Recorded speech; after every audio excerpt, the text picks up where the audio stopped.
know he was with them for that, at least I don't know that much. how long he was with them for, but Cool. So Trouble, yeah, can't really go wrong with Trouble. all right, so I'm on my number 3. Number 3. This was an easy one for me. Again, I was in college this year, so this is all college discoveries. This is another one. My roommate John. What's up, John? John actually still watches my videos and comments. He's a cool guy. I'm still friends with my roommate from college, John Cotter. Oh, cool. He's a friend of mine on everything my label puts out, everything Ultimatum's put out. Since the very first demo, he's purchased. So you guys were You guys met in college. We met in college. He ended up becoming my roommate, and I stayed roommates with him for we shared an apartment for 2 years. Oh, cool. But we were friends before that. We had the apartment even. So yeah. See, this period we're talking '87. I was actually in college in New York too. You were in New Jersey or New York? New York, upstate New York, in Rochester. So I was in Cortland. Yeah. I didn't realize we were both there at the same time. Yeah, we were up there. And so we were real close by to each other. So him and I, all we did was, when we weren't doing classes or at home doing our artwork for classes, we were on the road looking for record stores. Awesome. Always in record stores. Wouldn't it be a trip if we ran into each other back then? We just didn't know it. We might have. You never know, man. We were always in record stores. Anyhow, he got this little EP. We found that it was. It had 2 bands on it, black and white cover, and Sanctuary was one of the bands that was on the EP. Dane. Oh my gosh, man. When I heard Battle Angels, it was just like, boom, jaw hits the floor. It was just so freaking heavy. And then those vocals were just otherworldly. Of course, we just recently lost Warl Dane. He passed away. Just last year, wasn't it? Yep. Yeah. Sanctuary released the second album and a live EP. They never really did another album that sounded quite like this one. It was produced by Dave Mustaine. I didn't know that. Yep, it was produced by Dave Mustaine, who I also think is the one who convinced him to record their cover of White Rabbit, which is Jefferson Airplane. Ah, interesting. Yeah, Dave was always good about picking oddball covers. Yeah, but they actually did have a full album recorded before Dave came on board, which has recently been re-released. It's called, I can't remember what it's called now. I have it, but it's got a new updated cover. And it's all the original songs that they wrote. I guess they're probably demos more than anything else. It's prior to this? It's prior to this, okay. And it's got a lot of the same songs. There's a few songs that they dropped and they never recorded on this album. They just had 2 main albums, right? 2. Well, and what was the one after this called? Into the Mirror Black? Thank you, Into the Mirror Black. And then they had the EP Into the Mirror Black Live, which was actually, the EP was actually only released to the radio stations. It was never even officially released to the public.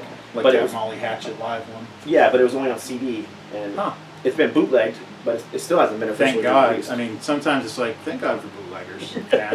Because think about the stuff you wouldn't have gotten a chance to hear. Yep. I mean, if it was only up to the artists and the record companies, and for me, it's like, I'm sorry, but that's just not good enough. I want to hear that weirdo stuff. I want to hear it when you sucked. Yeah. I want to hear the human element, before you got so good. That's definitely true with me. And like a band like Aerosmith, I was always looking for the bootlegs because I don't know anyhow. I'm getting off the subject. It's cool. But anyhow, this is not thrash. Some people might call it so. It was just more like a power metal. Again, it was before. To me, it was like Judas Priest on speed. Your son's playing music. Yeah, I think so much for telling him that we're making a video. And please be quiet. So if you hear any extra bass lines going on, that's my kid. Yeah. But anyhow, yeah, the whole album is just so great. It like again with the Overkill, this could have been easily in my top, anywhere in my top 5. I always liked the cover art. I heard rumors, and I don't think it's true, that they were arguing with Sanctuary Church in California, which is Bob Eamon's church. Because of the name? The name and the logo, yeah. They both had Sanctuary. They had similar kind of logos. So this would be like a cut. They both had the swords in their logos, and because what was Sanctuary Church? The Rock and Roll Refuge. Refuge denied. And of course the preacher kind of looks like a demonic Bob Beeman. Back in the day when Bob, had that long hair and no beard. Why is he like shooting the book? Because he's breaking the rules.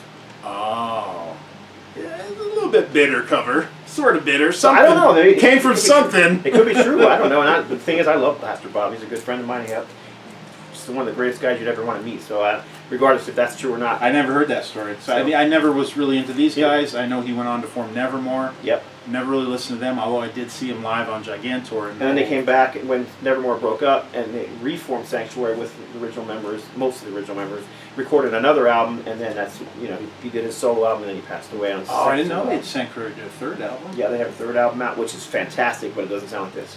Okay. They never did another album that sounded quite like this. Awesome. Good stuff. You're up. You're on number Oh, man. 2. Talk Number about 2. Another one that this was on both our lists as well. all-time favorite metal albums. I mean, and I was late getting into this one, but now, I mean, I loved this band. This was their 4th album.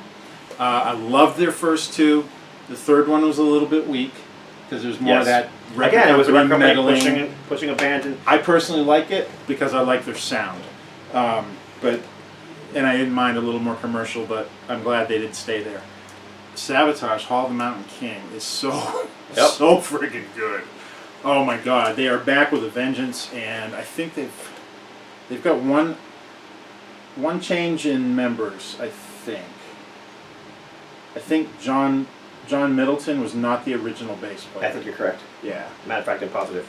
But the rest of it, it's solid, man. Steve Wachol's on drums, Chris Oliva on guitar, and John Oliva on vocals. This is some of the best material they had ever done. To me, this is their peak album. To me, this is a blueprint of what power metal became. It is so damn good. Yep. So damn good. And there's not a song in here I don't like. I love every friggin' song on here. It was kind of dark too. It really had especially after releasing the album that came before it, like more Fight for the Rock. It just had it was more aggressive and it was just darker. Yes, it was, and it's almost like it was like Backlash, kind of like Raven with the Mad EP. Yes. I think they knew that the record company was kind of trying to drill them somewhere where they didn't want to be drilled, and they just came back with a vengeance, man. It's kick ass. I mean, I don't even have to list the songs, because if you want to check it out, check out the whole thing. It's a great album as a whole, and MTV was playing, at least during the metal portions, were playing that the Hall of Mountain King video. You remember that thing? Yep. It was kind of corny, but I liked it. At the Yeah, time. and they're, Prelude to Madness is basically they're taking Edvard Grieg's Peer Gynt, Hall of the Mountain King, and Chris Oliva's translating into heavy metal, and it goes into their track of the same name. But oh my God, what a great album this is! Yep. If you like Savatage at all and you haven't heard this one, check it out. If you like heavy metal at all and you haven't heard Yes. this, there's something you. I put this up there with all of the classic Priest stuff, with all of the classic Accept, all that. This is a killer album. Savatage was always a little different to me. They just had a certain quality that, I don't know. I love those guys. All right, we're still on number 2. Yes, this Your is my number number two? 2, and then we'll get to our number 1s. Very excited about my number 1. This is my number 2. This was, I can say, not an album I was totally into in '87, although I had heard it because, again, I had a roommate who bought everything, and he bought this and loved it, but I love it now. This is the 3rd album from KREATOR, German thrash metal. Again, whereas we talked about Voivod refining their sound, now, where the first 2 albums were very noisy and raw and had that kind of fast, it was all about speed and that punk ethic. Here it's refined, and it's This is album number 3? 3. And then they also had an EP, the Flag of Hate EP came out as well. But This yeah, is the first one I remember seeing, because I remember the cover the is Pink Devil brilliant. guy. Yeah, and then this Does he got a name? I don't know, he probably does. I can't remember it. Let's call him Dwayne, for But argument's sake. Dwayne, yeah. So there's Dwayne. Hi, Dwayne. Here he is too in the back, looking rather. Dapper. That's where he said, "Give me your your boots, your sunglasses, and your motorcycle." He just came and wiped someone out and took his like Terminator style. This album, I don't know if you guys remember, but Anthrax recently released an album, For All Kings, and that this has that kind of similar vibe. Oh, okay. But anyhow, regardless of that, so heavy, so raw, so fast, and I'm gonna say this: the opening track, "Blind Faith," has got to be one of the greatest thrash songs ever. If I was to list my favorite KREATOR songs, it would definitely be in the top 5. It's just a great song. There's not a bad song on this one, frankly. They're German, right? Here. German, part of the big 3 of German metal, with Sodom, Destruction, KREATOR. Yep, and I would add Tankard and Accusers to that list, but that's just me. All right, so it's the big 5. Yep. But anyhow, again, I can remember people actually calling this band death metal back in the day because it was very different from the American thrash metal bands. It was definitely rawer. It kind of had that edge like a Venom. You know what I mean? Yep. You could say new wave of British heavy metal and put Venom and Raven together, and that's kind of the difference between the American thrash and the German thrash. It was just That makes sense. Yeah, it was just different. Every time you talk about this stuff that I've never heard, it always makes me want to hear it. And I'm not I'm not a huge fan of thrash, but it's cool when I hear Scott's opinion of it, and I know, I trust your taste and everything. It just makes me want to just go check it out just for the hell of it. Yeah. And Mile, he's got the Megadeth kind of snarl to his voice. And I've seen them live. They command a room, and I love it. Every time I've seen them, I've just been in awe. He is like a Dave Mustaine, where when he's on stage, he commands the stage. He's got big. It doesn't matter who else is behind him, and although it does, obviously, but when he's on the stage, you're just fixated on that guy. Yeah, and he owns the room. He owns the room, and that's what you want to see. That's what you love about. Yep. You want to see guys up there that aren't afraid of a crowd. Anyhow, great album. Terrible Certainty. German thrash. If you're into any sort of thrash and you haven't heard this album, doing yourself a disservice. All right, number 1 for me. Here, you want this one? Sure. This is a band I didn't get into probably until 15 years after the fact. Same year. This came out, 1987. I don't know how I missed out, but I did. Yeah, early 2000s. I mean, but granted, they didn't hit huge because their first couple albums were independently released. Pentagram-Day of Reckoning. Original cover right here, which was on Dutch East India Trading. This is on Peaceville. Wait a minute. Actually, it was on Flame Records. Dutch East India must have been the distributor. Yeah. This Peaceville one didn't come out till '93. So, totally different cover. Obviously, there's kind of like a mausoleum going on here, which I totally prefer. And then we got what looks like a kind of a Venom knockoff with the Baphomet on the front and the gold coloring against the black. I definitely prefer this cover. Way more interesting to look at. But 7-song album, just kind of like just above EP length. Great cuts on here. Evil Seed was one of the first. Evil Seed and Relentless were the first 2 Pentagram songs I ever heard, and I fell in love with both of them. And that's when I started, getting this stuff. And now I know all the guys, and I love these guys. And Bobby, here you go. This shout out to you. This one's my number 1 for 1987, man. So the title track's killer.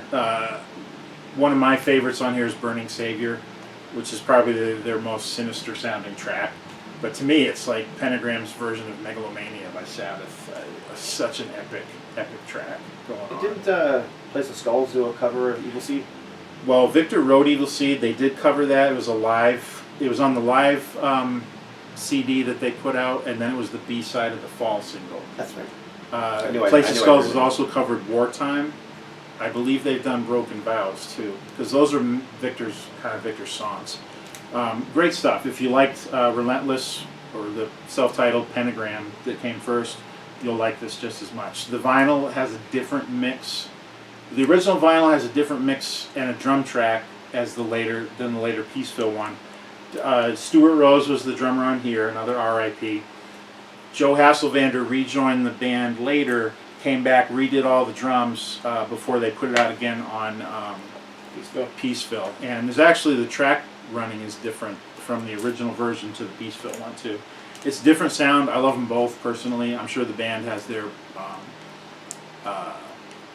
preferences, but again, Pentagram's a band you can't go wrong with. And Victor is just a riff master, man, and he's got a sound very friggin' awesome. I mean, a lot of people accuse him of being like a Tony Iommi ripoff, but I don't really think he is.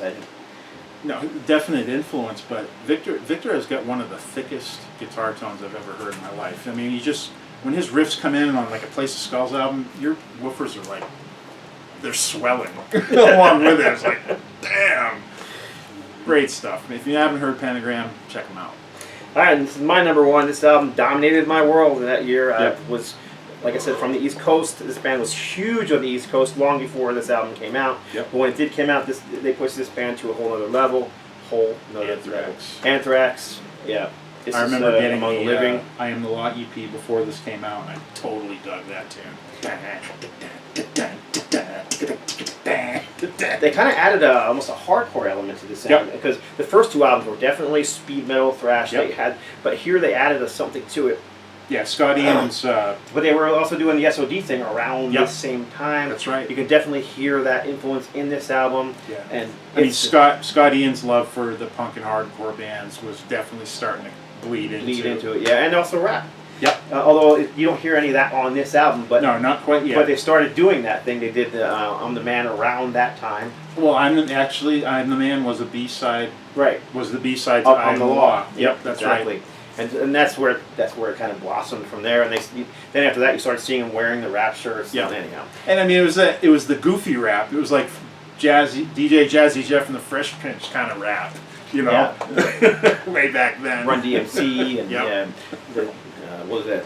The Fat Boys. Fat Boys, Public Enemy. And then Public Enemy came around that time too. Yeah. Actually, they did.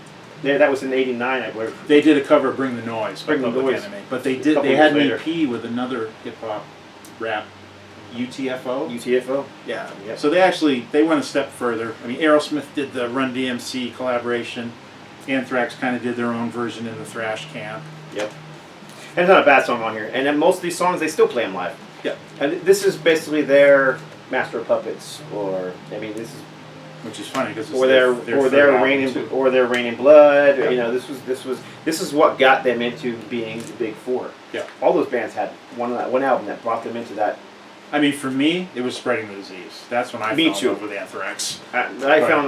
They were local, so I bought their very Right. first 7-inch single. But when this came out, I was just like, whoa. And the East Coast thrash compared to the West Coast thrash, they're two different animals too, Yeah, they were. for sure. Although Metallica were a huge influence on Anthrax Oh yeah. because they were actually friends, and it was Anthrax who kind of gave Metallica a place to stay and all that kind of stuff when they were out in New York trying to record. Well, they their were first both album. on the same label. They They were both on on the same label. Megaforce. Yep.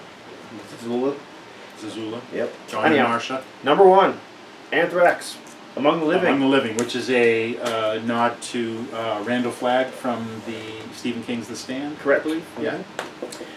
So there you go, 1987. We got through it. Yes, sir. Are we gonna break this one up? You think? We'll probably have to break this one up. I'm sure it's at least an hour long. 2? At least 2. So that's it. A little Appreciate you shorter than watching. usual, but yeah. Please do comment. We always appreciate your Oh, hey. comments. Shirts, Pentagram. This is actually the limited edition Day of Reckoning T-shirt that came out way later. This was done on like 2015, I think, maybe. What do you got? I'm actually just wearing a Twitch shirt. Recently saw these guys with Judas Priest, Black Star Riders. So, anyhow, we definitely leave comments. I know there's a lot of stuff we left out. Oh yeah, but It was on our list. I can guarantee the it. stuff that we cut, there was too damn much, and it was too split between us. I mean, the stuff that I suggested pretty much all stayed. The stuff that Scott brought to it, it was just like there was like probably another 2/3 worth that was just his stuff. It was just too much. It was just too much. We couldn't do it. There you go. Hope you enjoyed it. Leave a comment, like, check out Randy's channel. I will leave a link below. Stone Groove Records. Stone Groove Records, and that's we're, it. We're gonna go hop in Hot Tub Time Machine and travel back to 1977. Hot Next. tub. God bless. Stay strong.